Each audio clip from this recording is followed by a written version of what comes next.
Gift তো আমি বাড়ি থেকে এসেছি দুবাই থেকে এসপারান্ডাস পুলাস পাস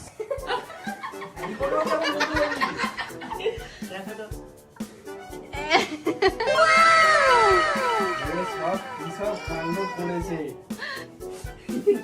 ডিজাইনটা কিন্তু হেভি হয়েছে हमें तुमसे हुआ है प्यार हम क्या करें দাদার থেকে বেশি তৃষা অবাক হয়েছে। আমার মেয়েকে যখন আমি তো দিদা দিয়েছে গিফট থ্যাংক ইউ তো দাদার জন্মদিনের পর সবাই কেক আর পকোড়া স্ন্যাক্স নিয়ে বসেছে।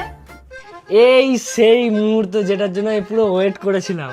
এবার পর পর পুরো 28টা গিফট খুলবো, আর এছাড়াও আরো অনেকে দিয়েছে, সেগুলো লাস্টে খুলবো। কত গিফট তোমার।